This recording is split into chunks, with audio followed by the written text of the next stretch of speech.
একটি জাতির উন্নতি বলতে কি বোঝায়? তার ইনফ্রাস্ট্রাকচারাল ডেভেলপমেন্ট বা অবকাঠামোগত উন্নয়ন, এই উন্নয়নকে কখনো মানুষের উন্নয়ন বলা যায় না। এটা হলো বস্তুর উন্নয়ন, বস্তুর উন্নতি। রাস্তা খুব চমৎকার হলো, তেলতেলে হলো, রাস্তার উন্নতি। ব্রিজ কালভার্ট তৈরি হলো, রাস্তার উন্নতি, বস্তুর উন্নতি। বড় বৈজ্ঞানিক উৎকর্ষ সাধিত হলো, বিজ্ঞানের বড় আবিষ্কার হলো, বস্তুর উন্নতি। এটা মানুষের উন্নতি নয়। মানুষের উন্নতি হলো তার মানবতা মনুষ্যত্বের উৎকর্ষ সাধন, মানবতা মনুষ্যত্বের উন্নতি, তার আচার ব্যবহার আখলাক চারিত্র মাধুরীর উন্নতি। এটাকে বলা হয় মানুষের উন্নতি। নতুবা আপনি দেখেন অবকাঠামোগত উন্নয়ন অথবা বিজ্ঞানের উন্নয়ন, এটার মাধ্যমেই যদি কোনো মানুষকে, কোনো জাতিকে, কোনো সমাজকে উন্নত বলতে হয়, এটার মাধ্যমে যদি কোনো জাতিকে সভ্য আর ভদ্র বলতে হয়, এটাই যদি ধরে নিতে হয়, এই বস্তুর উন্নয়ন উন্নতিকে যদি মানুষের উন্নতি এবং মানুষের সভ্যতা আর ভদ্রতা হিসেবে আখ্যায়িত করা হয়, তাহলে বর্তমানের ইসরায়েল আমাদের চোখের সামনে আছে। একেবারে বর্তমানে জলজ্যান্ত উদাহরণ। ইসরায়েলের কাছে এমন কোন বৈজ্ঞানিক প্রযুক্তি আছে যেটা নাই? গোটা পৃথিবী জানে আমেরিকার কাছে যা আছে ইসরায়েলের কাছে তা আছে। আমেরিকা ইসরায়েলকে ফুল ব্যাক সাপোর্ট দেয়। অবাস্তব না বাস্তব? ইসরায়েলের কাছে বৈজ্ঞানিক সরঞ্জামাদির এবং বড় বড় দামি দামি বস্তুর কোনো অভাব নাই, দামি অস্ত্রশস্ত্রের কোনো অভাব নাই, অত্যাধুনিক প্রযুক্তি সব তার কাছে আছে, ইলেকট্রনিক ইকুইপমেন্ট, এমনিভাবে অন্যান্য ইকুইপমেন্টগুলো তার কাছে আছে। আমি আপনাকে জিজ্ঞেস করতে চাই, এই বস্তুগত উন্নতির দ্বারা যদি কোনো জাতিকে সভ্য আর ভদ্র বলা হয়, তাহলে ইসরায়েলকে ভদ্র আর সভ্য বলতে হবে। অথচ গোটা দুনিয়া বলছে এদের মতো পিশাচ এবং বর্বর পশু আর দ্বিতীয়টা নাই। ঠিক কি ঠিক? বোঝা গেল বস্তুর উন্নয়নকে মানুষের উন্নয়ন বলা হয় না, বস্তুর উন্নতিকে মানুষের উন্নতি বলা হয় না। মানুষের উন্নতি তো তখন হয় যখন তার মধ্যে মানবতা মনুষ্যত্বের উন্নতি হয়, মানবিক গুণাবলীর বিকাশ ঘটে, তখন তাকে উন্নত বলা হয়। যে জাতির মধ্যে মানবতা বোধ যত বেশি, যে জাতির ভিতরে মনুষ্যত্ব যত বেশি, যে জাতির মধ্যে আখলাক আচার ব্যবহার, আল্লাহ প্রদত্ত সুন্দর আচার ব্যবহারের উন্নতি যত বেশি, সে জাতিকে তত বেশি উন্নত, তত বেশি সভ্য এবং ভদ্র বলতে হবে। আসতে বলুন ঠিক কিনা? মেরে মুহতারাম দোস্ত, এজন্য বলছিলাম বস্তুর উন্নতিকে উন্নতি বলা যায় না।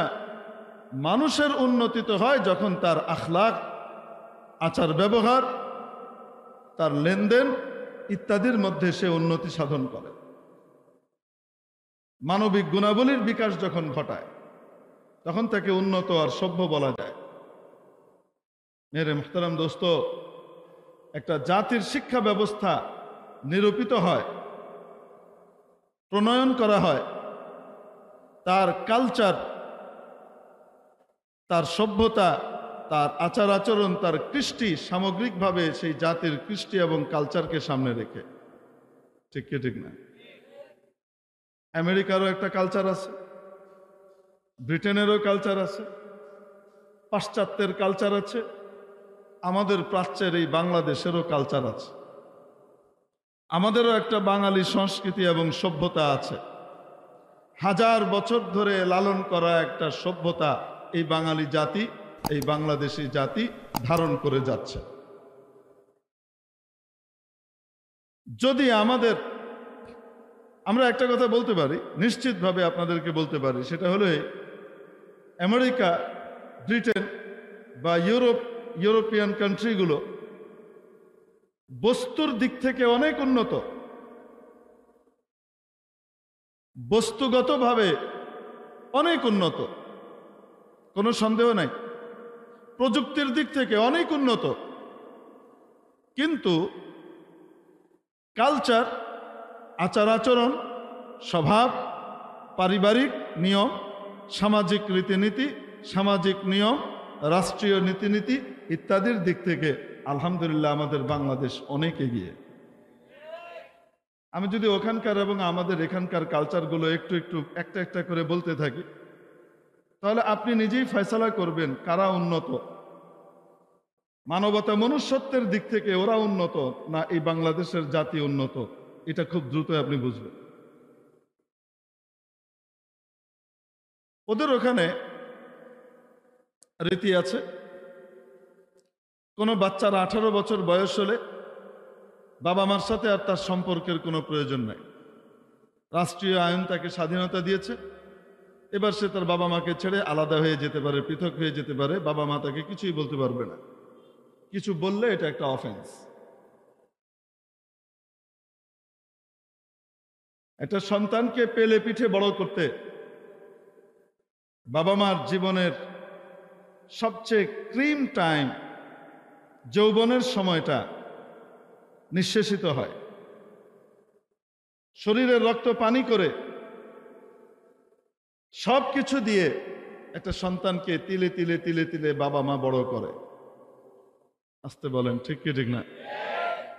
বড় করার পরে যখন বড় হয়, আমাদের এই বাঙালি সমাজ কি, আমাদের এই বাংলাদেশি সমাজের রীতিনীতি হলো একটা বাচ্চা 18 কেন 78 বছর বয়সেও যদি পৌঁছে, সে কখনো তার বাবা মাকে নিজের থেকে আলাদা করতে মানসিকভাবে তৈরি থাকে না। ঠিক কি ঠিক না? আলাদা হওয়া তো দূরের কথা, সে বাবা মার থেকে, বাবা মাকে নিজ থেকে বিচ্ছিন্ন করে দিবে, সে আলাদা হয়ে যাবে। আন্তরিকভাবে মানসিকভাবে কখনোই কোনো সুস্থ মস্তিষ্কের বাচ্চা, আমাদের বাংলাদেশি ছেলে, সে এটা কামনা করে না। সে তার বাবা মার দায়িত্ব নেয়। 18 কেন, যখন তার 25 হয়, 26 হয়, 30 হয়, এর থেকেই সে দায়িত্ববোধ অনুভব করতে থাকে যে আমাকে পড়ালেখা করে এগুতে হবে। আমার আব্বা আম্মা দুর্বল হচ্ছেন, আমার আব্বা আম্মা কি জীবনভর আমার দায়িত্ব নেবেন? না, আমার দায়িত্ব আমাকেও নিতে হবে এবং আমার বাবা মার খেদমত, এই জিম্মাদারি আমাকে মাথায় নিতে হবে। এটার মধ্যেই আমার দুনিয়া আখেরাতের সফলতা, কল্যাণ, সম্মান, কামিয়াবি, ইজ্জত। এটা আমাদের বাচ্চা এইভাবে বড় হয়। আমাদের সমাজের রীতিনীতি এটা। আর ওখানকার রীতি কি? 18 বছর বয়স হয়েছে, হিজ হিজ হুজ হুজ, কোনো কথা নেই। বাচ্চার যদি শুধু একটু 18 বছরের আগ পরে যদি সে শুধু কামাই রোজগার করার যোগ্যতা তার হয়ে যায়, মোটামুটি সে চলতে পারবে, এতটুকু হয়ে যায়, সে বাপ মায়ের সাথে থাকতে চায় না। অনেক জ্বালাতন সহ্য করেছি, তোমরা আমাকে এই করতে দাওনি, ও করতে দাওনি, এখন আমি আলাদা হয়ে যাব। সে আলাদা হয়ে চলে গেল, গেন্দির মায়ের দূরে ঘুরে বেড়াইতেছে। মেরে মোহতারাম দোস্ত আছে বুজুর্গ, সেক্ষেত্রে বাবা মার কোনো সেই নাই, কিচ্ছু বলতে পারবে না তারা। কেন তুই চলে যাচ্ছিস? তোর প্রতি আমরা যে দায়িত্ব পালন করেছি, আমাদের প্রতি কি তোর কোনো দায়িত্ববোধ নাই? হ্যাঁ আছে, ফাদার্স ডে আছে না, মাদার্স ডে আছে না, তোমাকে ফুল পাঠিয়ে দেবো। বছরে একবার কি পাঠিয়ে দিবে? ফুল পাঠিয়ে দিবে। মানে বাবা মার সাথে এই ধরনের এক তামাশা এবং উপহাস, এই নির্মম রসিকতা, এগুলো ওদের সমাজে আছে। আল্লাহর রহমত আমাদের সমাজে নাই। আলহামদুলিল্লাহ আমাদের এখানে একটা বাচ্চা তার বাবা মাকে 365 দিনই তার বাবা দিবস, তার জন্য মা দিবস মনে করে। সে 365 দিনই সে তার বাবা মার খেদমত করাকে নিজের জন্য গৌরবের মনে করে। 365 দিনই তার বাবা মার সেবা করার মধ্যে সে ইহকাল এবং পরকালের মুক্তি, কল্যাণ, সফলতা, কামিয়াবির চাবিকাঠি খুঁজে পায়। অবাস্তব না বাস্তব? আর ওখানে মাশাআল্লাহ 18 বছর বয়স হয়েছে, এখন হিজ হিজ হুজুর, তুমি তোমার, আমার আমার, আমি এখন স্বাধীন, আমাকে কেন আবার কি করতে হবে? তোমার অধীনে থাকতে হবে। কোন কালচারটা ভালো, ওদেরটা না আমাদেরটা? আসতে বলেন। আচ্ছা, ওদের কালচারের মিল কিসের সাথে আমি আপনাকে একটু উদাহরণ দিই। আমাদের দেশে দেখবেন ভাদ্র মাস এবং কার্তিক মাস আসলে বিশেষ একটা প্রাণীর বসন্তকাল আসে। তাদের চোখে রঙিন চশমা লাগে, যাহাই দেখে তাহাই ভালো লাগে। আশা করি সেই প্রাণীটাকে আপনারা চেনেন। ভাদ্র মাস এবং কার্তিক মাস আসলে তাদের বসন্তকাল আসে। বুঝাতে পারিনি মনে হয়। প্রাণীটাকে চিনেন তো? কুকুর। ও আচ্ছা, ঠিক আছে, কুকুর। এই কুকুর বা কুত্তা জন্ম দেয়, কুত্তি মোটামুটি জন্ম দেয় 6-7টা বাচ্চা সে একসাথে জন্ম দিল। বাচ্চাগুলা কিন্তু মায়ের সাথেই ঘুরঘুর করে। যখন তারা 18 বছর বয়স হয়ে যায় না, মানে ওর তো আর 18 বছর না, ওদের মতো আর কি।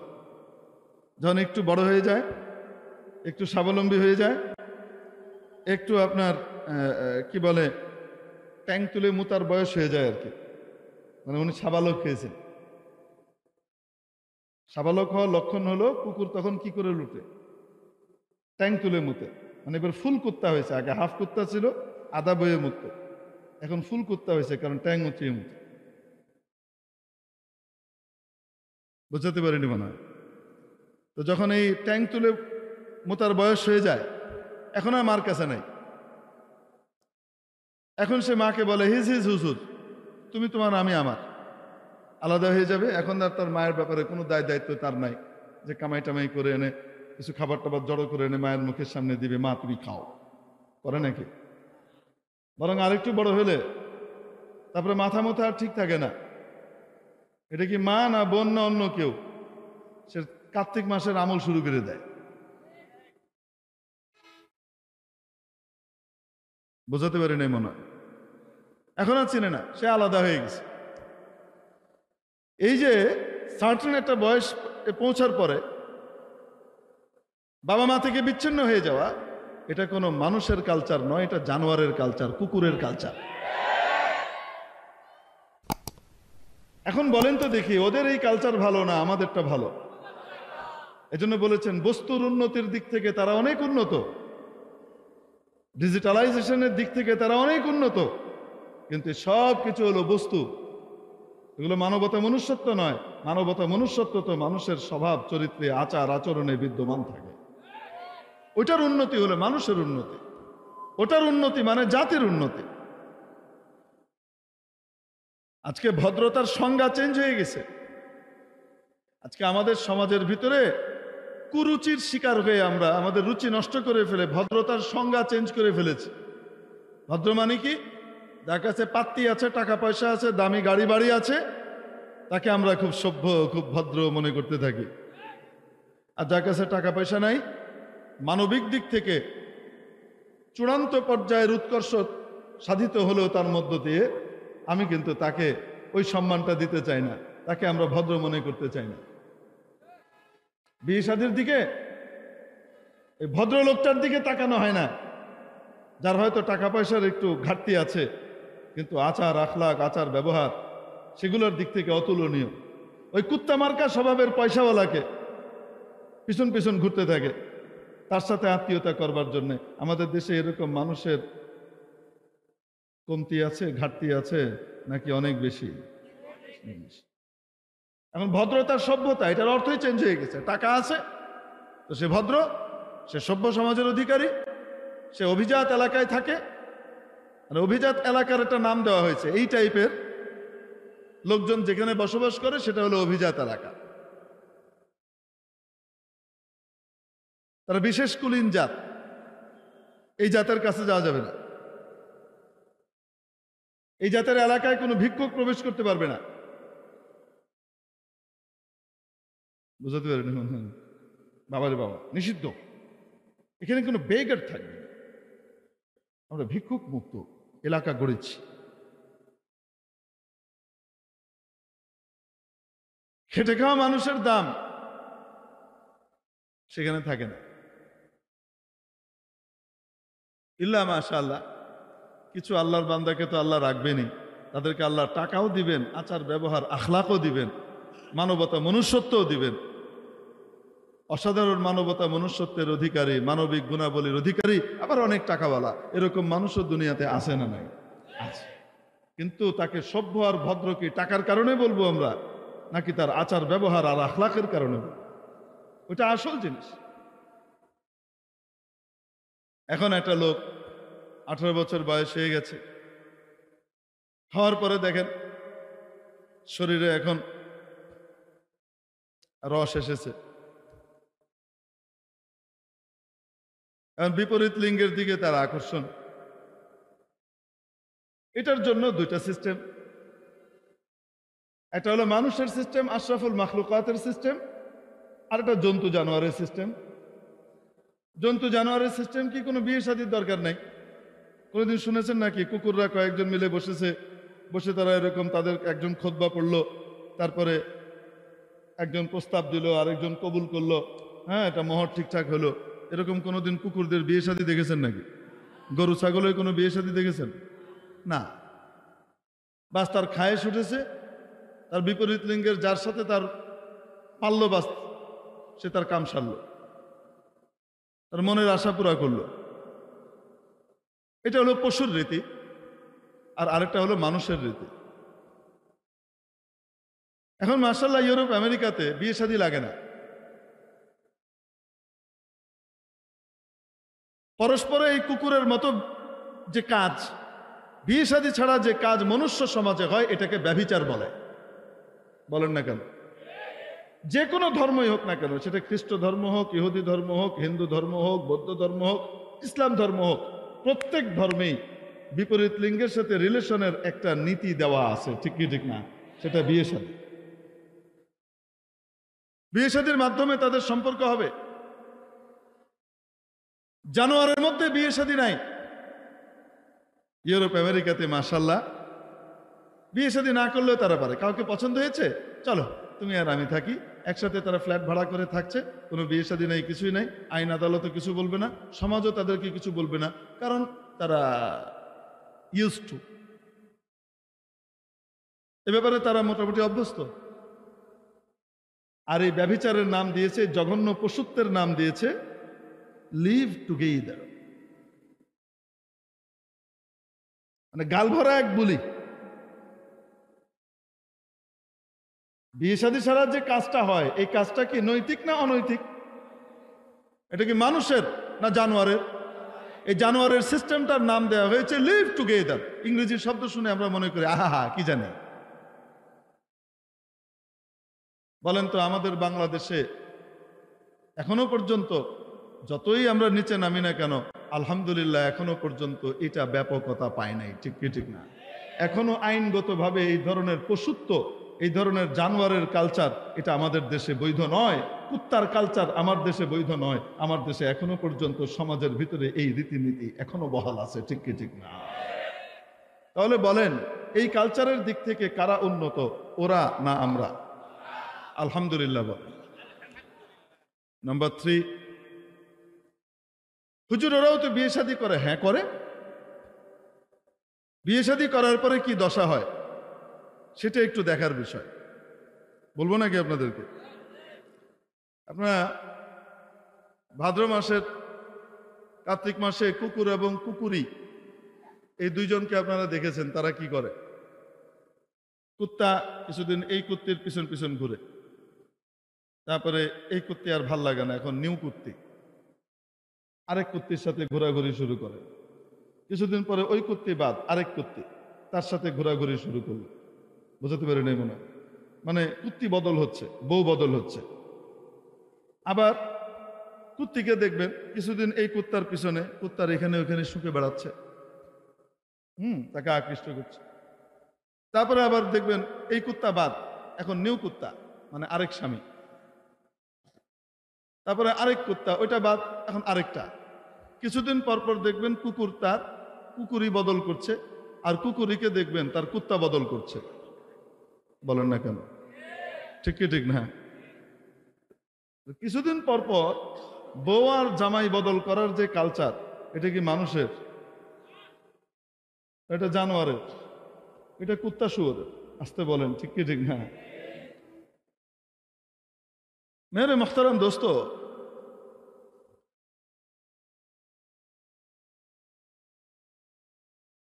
আমাদের এখানে কি আর ওদের ওখানে কি? ওদের ওখানে আমরা যেমন মনে করেন এই দেশে কিছুদিন পর পর জামা কাপড় বদল করি না, 2-4 বছর পর পর নতুন জামা আনি, পুরন জামা বাদ। শৌখিন মানুষরা 2-4 বছর পর পর নতুন গাড়ি মডেল বদল করছে, আগেরটা বাদ। বেশি শৌখিন যারা তারা 1 বছরই কয়েকটা বদল করে ফেলে। পরে কি করেন? হ্যাঁ, এগুলো তো বৈধ জায়গার ভিতর। ইউরোপ আমেরিকাতে এরকম 4-5 বছর পর পর জামাই আর বউ বদল করে বেড়ায়। যে কয়দিন রস, ওই কয়দিন তার প্রতি যশ। রস আছে, যৌবনের রস আছে, ততদিন পর্যন্ত তার মূল্য আর টান আছে। সে ব্যাস এটাকে ডিভোর্স দিয়ে দিল, আরেকটাকে নিল, এটা ডিভোর্স দিয়ে দিল, আরেকটা নিল, গন্ডগোল হচ্ছে, আমাদের ডিভোর্স, এখন আমরা নেই আরেকটা। বাস কিছুদিন পর পর এই বদল চলছে। এগুলো ওখানকার কালচার। আমার ইকবাল রোড মসজিদের সম্মানিত একজন মেম্বার ছিলেন কার্যনির্বাহী কমিটির, আখতার ফারুক ভাই, জাতিসংঘের উচ্চপদস্থ কর্মকর্তা ছিলেন। তো একদিন আমাকে বলছেন যে হুজুর, আমার সিনিয়র বস এসেছে বাংলাদেশে এখানকার জিনিসগুলো দেখার জন্য। উনি এখানকার কান্ট্রি ডিরেক্টর ছিলেন সম্ভবত। তো আমি রিসিভ করতে গিয়েছি, তো গাড়িতে করে তাকে হোটেলে পৌঁছে দেওয়ার মাঝখানে আমার তার সাথে কথা হচ্ছে। সে আমাকে জিজ্ঞেস করলো আমার বিবাহের বয়স কত বছর। আমার হুবহু এখন ঠিক মনে নাই, কিন্তু সেটা 20-এর উপরে ছিল, প্রায় 20-25 মতো ছিল উনি যেটা বলেছিলেন। তো গালেবান 23 বছর বলেছিলেন, যে 23 বছর আমাদের বৈবাহিক জীবন। 23 বছর আগে বিয়ে করেছে। এখন ওই লোক জিজ্ঞেস করছে এটা কয় নম্বর? এটা মানে তুমি কত বছর আগে বিয়ে করেছো, এটা প্রথম কোশ্চেন। তো উনি বলেছেন যে 23 বছর আগে বিয়ে করেছে। এখন বলছে যে তোমার ওয়াইফ এখন আছে? হ্যাঁ, আমার ওয়াইফ আছে। এটা কয় নম্বর? উনি বলছেন কয় নম্বর মানে 23 বছর তো আর একটার সাথে থাকো নাই, তাই না? বদল করেছো, তো কয়টা বদল হয়ে এটা কয় নম্বরে এসে পৌঁছেছে? উনি বলছেন কয় নম্বর কিসের? আখতার ফারুক ভাই বলছেন কয় নম্বর কিসের? ওই যে যাকে বিয়ে করেছি সেই তো আছে, সারা জীবন তো সেই থাকবে। এই লোক চোখ কপালে তুলে বলছে স্ট্রেঞ্জ, মানে অদ্ভুত, এটা কি বলে? এক বউ নিয়ে তুমি 23 বছর কাটাই দিছো, এটা কোনো কথা? কি বলো তুমি? এটা তাদের কাছে একটা বিস্ময়ের বিষয় যে এক বউকে নিয়ে জীবন পার করে দিচ্ছে। ভাদুড়ে কুকুরের মতো কিছুদিন পর পর জামাই আর বউ বদল করে। এটা কালচার হলো ওদের। আর আমাদের এখানে আলহামদুলিল্লাহ যাকে বিয়ে করেছে তার সাথেই স্বপ্ন দেখতে থাকে সারা জীবন শেষ করে দিবে, কবরটা যেন পাশাপাশি হয়, এই কামনা, এই তামান্না করতে থাকে। ঠিক কি ঠিক না? কবরও যেন পাশে থাকতে পারি, একসাথে থাকতে পারি, এটার জন্য জায়গা কিনে আমরা দুজন একসাথে থাকবো। এই হলো আমার দেশের কালচার। ফলাফল কি দেখেন? এটা ইসলামী কালচার, যেটা বললাম, আল্লাহ রসুলের দেওয়া কালচার। এটা এই কালচার বাঙালি সংস্কৃতির ভিতরে মিশে যাবার কারণে কাদের বিনিময়ে, কাদের বরকতে? হযরত শাহজালাল ইয়ামানির জমিন, হযরত মুফতি ফাইজুল্লাহর জমিন, হযরত আল্লামা মুশাহিদ বয়ামপুরীর জমিন, শেখ আতহার আলী রহমতুল্লাহ আলাইহির জমিন, হযরত শেখ সন্দীপী রহমতুল্লাহ আলাইহির জমিন, শেখে উজানির জমিন, শেখে চরমনাইয়ের জমিন, বড় বড় আল্লাহওয়ালাদের জমিন। আল্লাহওয়ালাদের চোখের পানিতে এদেশের জমিন সিক্ত হয়েছে, এদেশের কালচার সমৃদ্ধ হয়েছে, যার কারণে তাদের ভিতরে মানবতা, মনুষ্যত্বের বিকাশ এখনো পর্যন্ত ঘটে চলেছে। আসতে বলুন ঠিক কি ঠিক না? আমরা স্বপ্ন দেখি আমরা আমার এই স্ত্রীকে নিয়ে সারা জীবন পার করব, আমার এই স্বামীকে নিয়ে সারা জীবন পার করব, এটাই দম্পতির স্বপ্ন থাকে। আসতে বলেন ঠিক কি ঠিক না? খুনসুটি হয়, লাগালাগি হয়, ঝগড়া হয়, এটা হয় সেটা হয়, মাঝে মাঝে মনে হয় আর জীবনে কথা বলবো না, কিন্তু একদিন দুই দিনও যায় না, তার আগে আবার হেসে খেলে কথাবার্তা শুরু হয়ে গেছে, আগের চেয়ে আরো বেশি মজা আর স্বাদ বেড়ে গেছে। ঠিক কি ঠিক না? চলতেছে, বৈচিত্র্য আসে। ওদের ওখানকার কি অবস্থা? এই যে কয়দিন পর পর জামাই আর বউ বদল হচ্ছে, তো যতদিন শরীরে রস আছে ততদিন তার চাহিদা আছে, যৌবনের ঠেলা যতদিন আছে ততদিন তার চাহিদা আছে। যখন একটা এই যে পৌঁছে যায় 50 বছর 55 বছরে পৌঁছে গেছে, কপালের ভিতরে ভাঁজ পড়ছে, চোখের চামড়াগুলো কেমন যেন কুঁচকে আসছে, শরীর কেমন ঢিলে হয়ে যাচ্ছে, রূপ লাবণ্যের ভিতরে ভাটা নেমেছে, যখন এই বয়স আসে তখন আর তার দায় দায়িত্ব নেওয়ার জন্য কেউ থাকে না। কারণ এখন তো আর রস নাই, এখন তো আর কি নাই, রস নাই, এখন আর দায় দায়িত্ব নেওয়ার কেউ নাই। আর ওই যে সন্তান, তাদের ওখানকার শিক্ষা ব্যবস্থায় শিক্ষিত হয়ে মাশাআল্লাহ সন্তান উচ্চ শিক্ষিত হয়ে বড় চাকরি বাকরি করছে, বাপ মাকে সাথে নিয়ে রাখবে, এই সমস্ত ভেজাল কে টানে? তাহলে কি করার? চলো ওল্ড হোম আছে, বৃদ্ধ নিবাসে তুমি গিয়ে থাকো, ওখানে খুব সুখে থাকবা, যে বৃদ্ধ নিবাসে ঠেলে দিয়ে আসে। জীবনের শেষ সময়টা যখন দুর্বলতা এসেছে, যখন আর শরীরের ভিতরে সেই চাহিদা রূপ লাবণ্য আর এখন নাই, যৌবনের সেই ক্ষমতা আর এখন নাই, এখন আর তার চাহিদা নাই, এখন তাকে ফেলে দেওয়া হচ্ছে একটা ভাগাড়ে। সেই ভাগাড়ের একটা সুন্দর আধুনিক চমৎকার নাম দেওয়া হয়েছে, সেই নাম হলো ওল্ড হোম, বৃদ্ধ নিবাস। এটা হলো মানুষের প্রয়োজনের বয়স যখন আসে, দুর্বলতার বয়স যখন আসে, তার সাথে নির্মম রসিকতার একটা চমৎকার নাম, এটার নাম হলো ওল্ড হোম, বৃদ্ধ নিবাস। একটা ভাগাড়ের ভিতরে ফেলে দিয়ে আসলো, থাকো এখানে, না সেখানে ছেলে মেয়ে আছে, না সেখানে নাতি নাতকর আছে, না দাদা দাদার ডাক শুনে, না নানা নানার ডাক শুনে, না নানির ডাক শুনে, না দাদি ডাক শুনে, না আব্বা আম্মার ডাক শুনে, ওখানে পড়ে থাকে, ছেলে মেয়ে আলাদা, নাতি নাতকর আলাদা। আর যদি বৃদ্ধ নিবাসে না যায় কেউ, তার নিজের বাড়িতে একা থাকতে থাকতে একটা পর্যায়ে লোনলি ফিল করতে করতে এমন ভাবে সে মানসিকভাবে পর্যদস্ত হয়ে যায়, বিপর্যস্ত হয়, মানসিক বিপর্যয়ের শিকার হয়, যে জীবন থেকে মুক্তি পাবার জন্য আত্মহত্যা করে, একাকিত্ব ঘুচানোর জন্য সে আত্মহত্যা করে। আর অথবা আত্মহত্যা করছে না, রয়ে গেছে কোনো মতে, জীবনটাকে কোনো মতে এভাবে ঠেলে ঠুলে অভিনয় করে চালিয়ে দিচ্ছে। ঘরে তো আর কেউ নাই, ছেলে মেয়েও আলাদা, নাতি নাতকরও আলাদা, একা একা থাকছে বুড়া আর বুড়ি। বুড়া কোথাও গেছে বা বুড়ি কোথাও গেছে, কোনো জায়গাতে কাজে গিয়েছে, বুড়া মরে পড়ে আছে, দেখার কেউ নাই। অনেক সময় এমনও হয় একা একা মরে পড়ে আছে।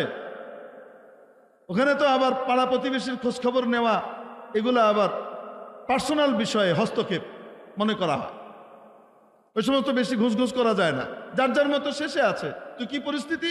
ওখানে মরে পড়ে আছে, শরীর পচে দুর্গন্ধ যখন বেরিয়েছে, প্রতিবেশীরা দুর্গন্ধ পেয়ে খবর দেয়, ফায়ার সার্ভিস থেকে লোকজন আসে, তারা এসে পুলিশ টুলিশ এসে তাকে উদ্ধার করে মরদেহ সৎকার করে। এ হলো জিন্দেগি। ইউরোপ আমেরিকার তো শুধু উপরের চটকদার জিনিসগুলো আমাদের কাছে বলা হয়, তাদের জীবন প্রবাহের কি দশা এবং খারাপ দিকগুলো কি কি, জীবনের সুখ কিভাবে চলে যায়, সেগুলো নিয়ে কখনো আলোচনা করা হয় না। কেউ এসে আলোচনা করেও না, চুপ করে বসে থাকে বর্ণচরার মতো, শুধু ভালোগুলা বলে, অন্যগুলা বলে না। আমি যেটা বলছি এটা অবাস্তব না বাস্তব? জীবনের শেষে তার কেউ নাই। যতদিন তার শরীরে রস ছিল, যৌবন ছিল, রূপ লাবণ্য ছিল, ক্ষমতা ছিল, ততদিন তার বহুত চাহিদা ছিল। একের পর এক জামাই বদল হয়েছে, একের পর এক স্বামী বদল হয়েছে, একের পর এক বউ বদল হয়েছে। এখন তার দেখার কেউ নাই, হয় ওল্ড হোম, নয়তো একাকী থাকতে থাকতে আত্মহত্যা, অথবা সে ওখানে পড়ে পড়ে নিজেই মরে কোনো মতে পড়ে আছে।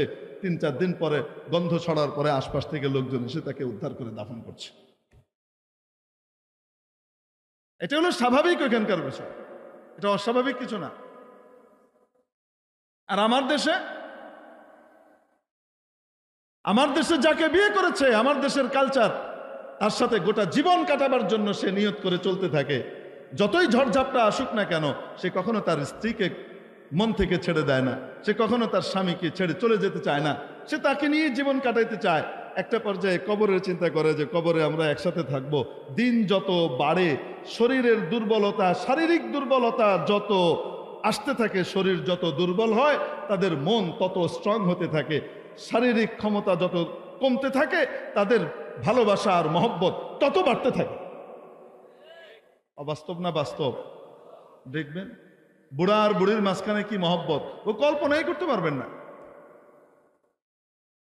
একজন আরেকজনের জন্য একদম জান প্রাণ, মুখে প্রকাশ করবে না, কিন্তু সময়ে দেখবেন। একবারের ঘটনা আমার মনে পড়ে, মামার বাসায় আমরা গেলাম, আম্মা, খালাম্মা, আমরা সবাই গিয়েছি মামার বাসায়। তো মামার বাসায় নানি জান আছেন, আমি তখন ছোট বাচ্চা। তো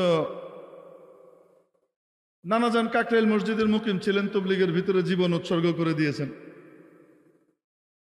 নানিজান থাকলে নানাজান আসেন, প্রায় আসেন, নানাজানের সাথে দেখা সাক্ষাৎ করেন, এখানে থাকেন, যান আসেন, এই আসা যাওয়ার ভিতরে থাকে। এখন দেখছি আমার নানিজান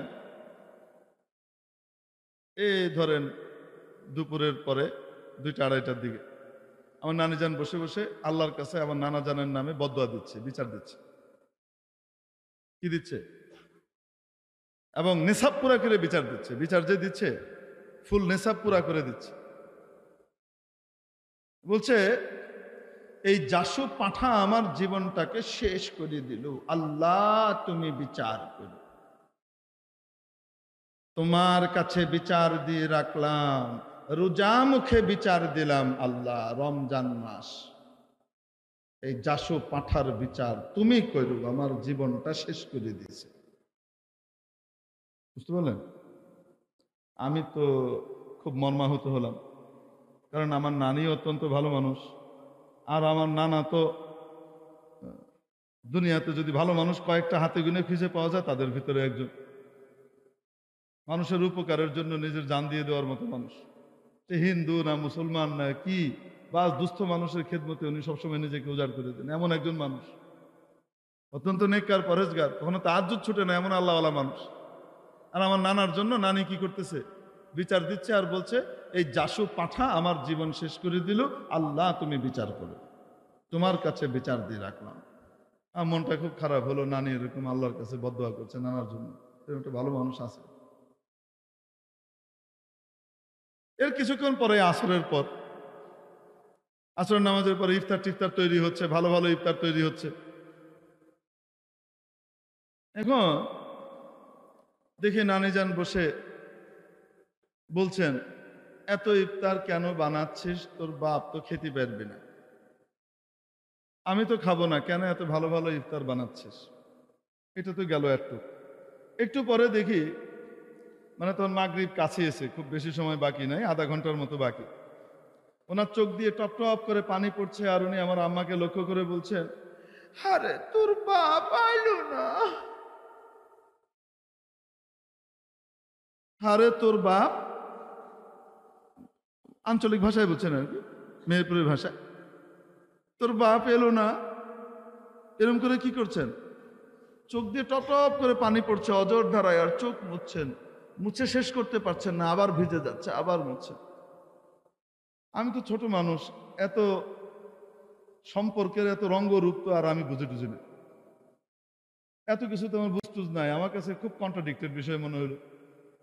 একটু আগে দিল গায়ে, এখন কাঁদতেছে। একটু আগে দিল আল্লাহর কাছে বিচার, এখন আবার তার জন্য হা হুতাশ করতেছে।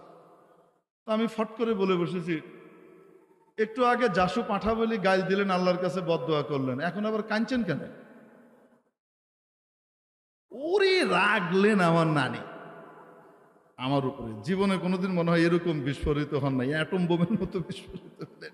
তুমি চুপ রাও, পেটে ভাম হয়ে গেছে।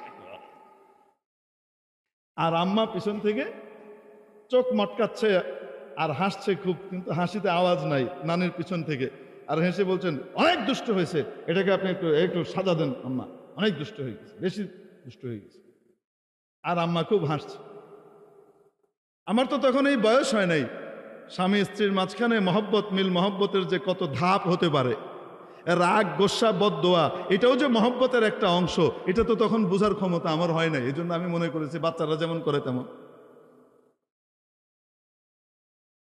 তো আমাদের এই দেশে ওদের ওখানকার কালচার কি, 4-5 বছর পর পর জামাই আর বউ বদল করতেছে, আর শেষ বয়সে বৃদ্ধ নিবাস, একাকিত্বের ভিতরে জীবন কেটে যাচ্ছে। না ছেলে মেয়ে আছে, না নাতি নাত করে আছে, না কাউকে কাছে পাচ্ছে, আদর করতে পারছে, এর কোনো সুযোগ নাই। কালে ভদ্রে যদি কেউ গিয়ে দেখা করে আসলো তো আসলো, নাহলে নাই। আর আমাদের এখানে এক স্বামী এক স্ত্রীকে নিয়ে গোটা জীবন পার করে দিচ্ছে, সারা জীবনের সমস্ত সুখ ওর ভিতরেই খুঁজে পাচ্ছে। যখন নাকি দুর্বলতা আসছে, শারীরিক দুর্বলতা, তাদের মহব্বত আর ভালোবাসা তত বেশি টনটনে হচ্ছে। আসতে বলেন ঠিক কি ঠিক না? কোনটা ভালো, ইউরোপ আমেরিকারটা না আমাদেরটা? ইউরোপ আমেরিকারটা না বাংলাদেশেরটা? আচ্ছা আরো শুনেন, ওই সন্তান টন্তান তো হিজ হিজ হুজুজ ভাবে সব আলাদা হয়ে গেছে, যার যার মতো। বাবা মা বৃদ্ধ নিবাসে পড়ে আছে। ডক্টর হুমায়ুন আহমেদ সাহেব লিখেছেন, বলবো নাকি আপনাকে? বাংলাদেশের প্রখ্যাত কথা সাহিত্যিক, কথা শিল্পী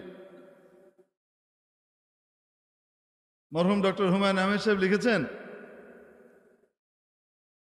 বাবা মা, কোন একজনের কথা লিখেছেন, আমার ঠিক এই মুহূর্তে মনে নাই, সম্ভবত বাবার কথা বলেছে, যে বাবা মারা গেছে, ওল্ড হোমে, বৃদ্ধ নিবাসে বাবা মারা গেছে, আর ওখান থেকে কর্তৃপক্ষ ফোন করেছে ছেলের কাছে, তোমার বাবা মারা গেছেন, তুমি কি করো, এসে শেষকৃত্যে অংশ নাও, তার ফিউনারালে অংশ নাও, কাফন দাফনে আসো, তুমি দেখো। ছেলে ওখান থেকে ফোনে বলছে, আমি অনেক বিজি, আমি আসতে পারবো না, এত সময় নাই, তোমরা যা করার করে ফেলো, বিলটা পাঠিয়ে দিও, টাকা তোমাদের কাছে পৌঁছে যাবে। এবং উনি লিখছেন, আমেরিকাতে এটা কোনো অস্বাভাবিক বিষয় না, এরকম করলে এটা স্বাভাবিক, সবাই ব্যস্ত, বাবা মার কাছে আসার এত সময় কোথায়, এটা কেউ খারাপ দৃষ্টিতেও দেখছে না। আর আমাদের সমাজ, আমার এই বাংলাদেশ, ছেলে হয়তো ঠিকমতো নামাজও পড়ে না, হয়তো তার মুখে দাঁড়িয়েও নাই, হয়তো ঠিকমতো রোজাও রাখে না, ওরকম পয়সাওয়ালাও না, প্রবাস জীবনের জীবন কাটাচ্ছে, ওখানে হয়তো থালা বাসন ধুচ্ছে কোনো রেস্টুরেন্টে, অথবা রাস্তা পরিষ্কার করছে, সাধারণ কোনো কাজ করছে, খুব অল্প আয় রোজগার সে ওখানে করে। তার কানে যখন খবর পৌঁছে যে তার বাবা বা তার মা গুরুতর অসুস্থ অবস্থায় হসপিটালে আছে, এক মুহূর্ত বিলম্ব করে না, সে 3-4 গুণ বেশি দাম দিয়ে টিকিট কিনে, ধারকর্য করে টিকিট কিনে ছুটে আসে তার দেশে, তার বাবাকে তার মাকে জীবিত একটা নজর দেখবার জন্য ছুটে আসে, সে ওখানে থাকতে পারে না। ঠিক ঠিক, এটা আমার দেশ। কোন কালচার ভালো, ইউরোপ আমেরিকারটা না আমার বাংলাদেশেরটা? আসতে বলেন না কেন? কোনটা? আমরা গর্বিত যে আলহামদুলিল্লাহ আমরা বাংলাদেশী। আমাদের কালচার ওদের থেকে, মানবিক কালচার অনেক উন্নত, লোক দেখানো কালচার নয়। পাখি একটা ঠ্যাং ভেঙে গেছে, সেই পাখির জন্য ওরে বাপরে বাপ, পাখির খেদমতের জন্য দৌড়াদৌড়ি, ডলার খরচ করে, এই সেই করে তাকে কিভাবে ভালো করবে। আর ইরাকের ভিতরে বোম্বিং করে লক্ষ লক্ষ মানুষ হত্যা করছে, ইসরায়েলকে সাহায্য করে ফিলিস্তিনের লক্ষ লক্ষ হাজার হাজার মানুষ এবং নারী শিশুকে হত্যা করছে। ঠিক কি ঠিক না? এই টাইপের ভড়ং মার্কা ভদ্রতা আমার এই দেশে নাই।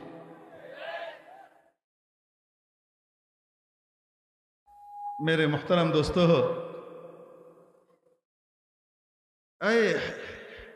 এজন্য বলছিলাম ওদের কালচারটা ভালো না, আমাদের কালচার ভালো।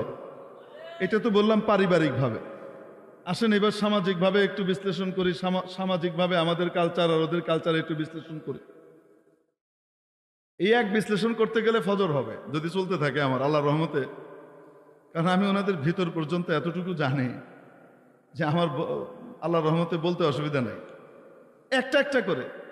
এবং আমি আসলে দুনিয়া ঘুরে আমার দিলের ভিতরে এই কথা এসেছে যে আমি যে বাংলাদেশে আছি, আমি যে বাঙালি হিসেবে জন্মগ্রহণ করেছি, আমি একজন বাঙালি মুসলিম, আমি বাংলাদেশের বাসিন্দা, এখানে ইসলাম এবং আল্লাহ তাআলার দেওয়া নূরের কারণে, কোরআনের কারণে, এখানকার আলেম ওলামার কারণে, সত্যিকারের সুন্দর সামাজিক ব্যবস্থার কারণে আমাদের ভিতরে যে সুখ শান্তির দিশা আছে, এগুলো ওরা কল্পনাই করতে পারে না, বুঝতেই পারে না, জানেই না যে কি কি কি হারালো আর কি পেল। এই জন্য আমি গর্ববোধ করি যে আমি বাংলাদেশি। আলহামদুলিল্লাহ, কেউ তো হইনা হইনা আর আমি বুঝা হইনা, দেখা হইনা কইলাম আর কি, ঢাকাইয়া বাসায় কইলাম। আর কয় না কেন, কিছু মাসলা আছে এগুলো মুফতিকে জিজ্ঞেস করা লাগে না, প্রত্যেকেই জানে। গান বাদ্য করা এটা কি ভালো না খারাপ? নবীজি সাল্লাল্লাহু আলাইহি ওয়াসাল্লাম কি বলেছেন? যে আল্লাহ তাআলা আমাকে পাঠিয়েছেন, আমি এসেছি বাদ্যযন্ত্র ধ্বংস করবার জন্যে। ইউদাম্মিরাল মাযামির, বাদ্যযন্ত্র ধ্বংস করার জন্য আল্লাহ আমাকে পাঠিয়েছেন। কে বলেছেন? আসতে বলেন। নবীজি সাল্লাল্লাহু আলাইহি ওয়াসাল্লাম বলেছেন। নবীজি সাল্লাল্লাহু আলাইহি ওয়াসাল্লাম বলেছেন গান বাজনা মানুষের মনের ভিতরে নেফাক আর মুনাফিকির বীজ বপন করে। গান বাজনা যত বাড়বে, মানুষের ভিতরে মুনাফিকির মাদ্দা তত বেশি বাড়বে। তো এটা না হইলে নাকি বিয়ে হবে না, এরম কথা নাকি কে কে বলছে। যে আমি জানি না কোনো আদৌ কোনো হুজুর বলেছে কিনা, কোনো হুজুর এরকম কথা বলতেই পারে না। আর যদি বলে থাকে তাহলে বুঝতে হবে ওই লোক আসলে হুজুর না, অন্য কিছু। ঠিক কি ঠিক না? যাই হোক, বলছিলাম হুমায়ুন আহমেদ সাহেব লিখছেন যে ওনাকে ওনার বন্ধু দাওয়াত করলেন। দাওয়াত করে নিয়ে যাওয়ার পরে রেস্টুরেন্টে দাওয়াত করেছে, বাসায় দাওয়াত করতে তো আর পারে না, রেস্টুরেন্টে দাওয়াত করেছে। ওনার সাথে আরো অনেককেই দাওয়াত করেছে। উনি খুব খুশি যে সীমিত টাকার ভিতরে চলা লাগে, মন চাইলে অনেক দামি দামি খাবার খাওয়া যায় না। তো বন্ধু দাওয়াত করেছে যে রেস্টুরেন্টে, খুব দামি রেস্টুরেন্ট, তো সেখানে ভালো খাওয়া দাওয়া খাওয়া যাবে। এখন নিয়ে যাওয়ার পরে সেদে সেদে বন্ধু খাওয়াচ্ছে, এটা খাও, আরে এটা নাও না, এটা নাও, এটা নাও করে কি করছে, খাওয়াচ্ছে। বুফে না কিন্তু, মানে প্রত্যেকটা জিনিসের দাম আলাদা আলাদা। তো আমাদের এখানকার রীতি অনুযায়ী বলেন তো কি, মেহমান যদি কোনো হোটেলে নিয়ে, মেজবান যদি হোটেলে নিয়ে মেহমানদেরকে খাওয়ায়, তো সেটা টাকা কে দেয়? কয় না কেন? সেদে সেদে মেজবান তুলে তুলে খাওয়াইতেছে, এটা টাকা কে দেয়? মেহমান দেয় না মেজবান দেয়? একটা ফকিরের বাড়িতেও যদি কারো মেহমানদারি হয়, ফকিরও কোনো সময় মেহমানের কাছ থেকে টাকা নেয় না। ঠিক কি ঠিক না? আমাদের দেশে যে ভিক্ষা করে। এখন এসে বলেন আমি খুব খুশি, আমি খাচ্ছি, খুব মন ভরে খাচ্ছি। যাই হোক, খাওয়া দাওয়া শেষ। এখন দেখি যার যার মতো চলে যাচ্ছে, প্রত্যেকেই আস্তে আস্তে যাচ্ছে। তো আমিও চলে যেতে নিয়েছি। আমার বন্ধু আমাকে বলছে, হুমায়ুন তোমার বিল দিবে না? কি কয়, তুমি বিল দিবে না? উনি বলে কিসের বিল? তুমি যেগুলা খেলা, তোমার বিল দিবে না? উনি বলেন তুমি না আমাকে দাওয়াত করলা, আমি আবার বিল দেবো কেন? আরে দাওয়াত করেছি মানে দাওয়াত করেছি বলে কি বিল আমি দিব নাকি? বিল তো তুমি দিবা, তুমি খাইছো তুমি দিবা। তুমি আমাকে দাওয়াত করে খাওয়ানোর কি অর্থ? এটা তো আমি নিজেই খাইতে পারতাম, তোমার দাওয়াতে খাইতে আসবো কেন? এই যে তোমাদেরকে একসাথে করে দিলাম, এটার জন্য আমাকে থ্যাঙ্কস জানাবে না? অসাধারণ কালচার, কি বলেন আপনারা? এরকম কালচার যদি আমাদের দেশে কোনো বেটা যদি মেহমানের কাছ থেকে পয়সা নেয়, আপনি তার গোষ্ঠীর সাথে আত্মীয়তা করবেন? আপনি কি করবেন? তারিকার ইতর কোথাকার এই গোষ্ঠীর সাথে নিয়ে আত্মীয়তা করে। ঠিক কি ঠিক না? এখন বলেন তো দেখি, সামাজিকভাবে কোন কালচার উত্তম, ওদেরটা না আমাদেরটা? আলহামদুলিল্লাহ বলেন, আল্লাহ শুকর আদায় করেন। আচ্ছা, আপনাদেরকে আরেক জিনিস তালিম করে শোনাই। তালিম আছে না, কিতাবের তালিম, তালিম করে শুনাই, নাহলে আবার অনেকের জন্য বোঝা কষ্ট হবে। আমি আবার ঠিকঠাক মতো বলতে পারবো কিনা। জ্ঞান বিজ্ঞানের উন্নতি এটা মানুষের উন্নতি না, মানুষের নীতি নৈতিকতার উন্নতি, এটা হলো মানুষের উন্নতি। ঠিক কি ঠিক না? এতক্ষণ ধরে বলে আসছিলাম। হ্যাঁ, এবার আসেন, আমি ডক্টর জাফর ইকবাল সাহেবের কিতাব থেকে, কিতাবের নাম কিতাবু আমেরিকা, এই যে এখান থেকে আপনাদেরকে আমি গাদাখানিক পড়ে শোনাইতে পারতাম, এখানে অনেক কিছু আছে বলার মতো, আমি বললাম না। আমি আপনাকে একটা জিনিস শুধু পড়ে শোনাই, এটাই যে অনেক বড় তা না, এর চেয়ে বড় বড় জিনিস এখানে আছে, বোঝানোর জন্য মাঝারি টাইপের একটা পড়ছি। 22 মে বুধবার 1996 সাল, ডায়েরি লিখছেন উনি। আজকের খবরের কাগজের হেডলাইন দুটি এইরকম, হেডলাইন দুটা এরকম কি, লবণ খাওয়ার সাথে হাইপার টেনশনের কোনো সম্পর্ক নাই। 2, 500 বছরের পুরনো ইনকা বালিকার একটি মমি পেরু থেকে যুক্তরাষ্ট্রে আনা হয়েছে। উনি লিখছেন, প্রথম খবরটি খুব মজার। আমরা সবাই জানি কারো যখন ব্লাড প্রেশার হয় ডাক্তার প্রথমেই বলেন খাবারে লবণ খাওয়া কমিয়ে দেবেন। ডাক্তাররা বলে কি বলেন না? এটা গোটা পৃথিবীর ডাক্তারদের স্বতঃসিদ্ধ মত। যখন কারো ব্লাড প্রেশার হয়, হাই প্রেশার হয়, তো ডাক্তার কি বলে? খাবারের ভিতরে কাঁচা লবণের ব্যবহার কমিয়ে দিবে, লবণ কমিয়ে দিবে। কাঁচা লবণ তো খেতে একেবারেই বারণ করে, আর খাবারেও লবণ কমাতে বলে। এখন উনি লিখছেন, ব্লাড প্রেশার বা হাইপার টেনশনের সাথে লবণের একটা সম্পর্ক রয়েছে, সেটা চিকিৎসা বিজ্ঞানের স্বীকৃত একটা সত্য বলে জানতাম। আজকে হঠাৎ একই দেখছি। খবরটি খুঁটিয়ে খুঁটিয়ে পড়তে হলো। বিজ্ঞানীরা আবিষ্কার করেছেন যে লবণ খেলে ব্লাড প্রেশার বেড়ে যায়, এটি সত্যি নয়। আমেরিকার কিছু বিজ্ঞানী আবিষ্কার করেছেন যে, বুঝতে পেরেছেন তো, পুরা পৃথিবীর জমহুর ডাক্তারদের খেলাফ এক রায় ওনারা আবিষ্কার করেছেন নতুন। সেটা কি? লবণ খেলে ব্লাড প্রেশার বেড়ে যায়, এটি সত্যি নয়। এই বিজ্ঞানীরা নতুন আবিষ্কার করেছেন। যে বিজ্ঞানীরা এই আবিষ্কার করেছেন তাদের এই রিসার্চ করার জন্য পয়সা করে দিয়েছে ক্যাম্পবেল স্যুপ কোম্পানি। এই রিসার্চটা করার জন্য তাদের অর্থটা দিয়েছে কে? Campbell soup company. এবং এই শেষ লাইনটা পড়েই পুরো ব্যাপারটি আমার কাছে পরিষ্কার হলো। ডক্টর জাফর ইকবাল সাহেব লিখছেন, উনি কোন মতের বা কি আমি ওনার আদর্শ এগুলো নিয়ে বলতে চাচ্ছি না। লেখালেখির ভিতরে তো কমপক্ষে আমেরিকার ব্যাপারে তার মিছা কথা লিখবে না, ঠিক না? খবরের কাগজের ঘোষণা দিচ্ছেন উনি। এরপর উনি লিখছেন, ক্যাম্পবেল আমেরিকার সবচেয়ে বড় স্যুপ কোম্পানি। সুপার মার্কেটে তাকের পর তাক ক্যাম্পবেল স্যুপ দিয়ে বোঝাই থাকে। স্যুপ সংরক্ষণ করার জন্যই হোক আর স্বাদ বাড়ানোর জন্যই হোক, এইসব স্যুপে লবণ তুলনামূলকভাবে বেশি থাকে বলে যারা স্বাস্থ্য সচেতন তারা সাধারণত এই স্যুপগুলি বেশি খেতে চায় না। বুঝতে পেরেছেন? এখন তাই ক্যাম্পবেল কিছু বিজ্ঞানীকে অনেক পয়সা করে দিয়ে বলেছে, রিসার্চ করে বের করো যে লবণ বেশি খেলে হাইপার টেনশন হয় না। এবং বিজ্ঞানীরা সাথে সাথে রিসার্চ করে সেটা বের করে ফেলেছেন। এদেশে এটা নিত্য নৈমিত্তিক ব্যাপার। সিগারেট কোম্পানির অর্থ ব্যয় করে রিসার্চ করে বিজ্ঞানীরা বের করেছেন। বুঝতে পেরেছেন? সিগারেট কোম্পানির টাকা দিয়েছে বিজ্ঞানীদেরকে। এখন বিজ্ঞানীরা কি আবিষ্কার করেছেন? অর্থ ব্যয় করে রিসার্চ করে বিজ্ঞানীরা বের করেছেন সিগারেট খাওয়ার সাথে ফুসফুসের ক্যান্সারের কোনো সম্পর্ক নাই। চা কফি বা মদ কোম্পানির টাকা দিয়ে বিজ্ঞানীরা রিসার্চ করে বের করেছেন চা কফি বা মদ খাওয়া স্বাস্থ্যের জন্য ভালো। মানে বিজ্ঞানীকে যেই কোম্পানি টাকা দিবে, বিজ্ঞানী তার মতো কি করবে?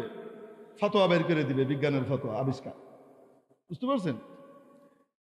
আমি একেবারে বাজি ধরে বলতে পারি, ডক্টর জাফর ইকবাল সাহেব বলছেন, আমি একেবারে বাজি ধরে বলতে পারি সন্ত্রাসীরা যদি মোটা অঙ্কের টাকা দেয় তাহলে ওখানকার বিজ্ঞানীরা রিসার্চ করে বের করে দেবেন যে সন্ত্রাসী কাজকর্ম সমাজ ব্যবস্থা চালু রাখার জন্য একটা জরুরি ব্যাপার। সন্ত্রাসীহীন সমাজ হচ্ছে স্থবির সমাজ, মানে একটা জামেদ সমাজ। বিজ্ঞানীদের এই কাজকর্ম দেখে লজ্জায় আমার মাথা কাটা যায়। উনি নিজেও একজন বিজ্ঞানী, কিন্তু এখানকার নীতিহীন বিজ্ঞানীদের ব্যাপারে কিছুটা আমাদেরকে জানাইলেন। এখন থেকে আমরা কি বুঝলাম?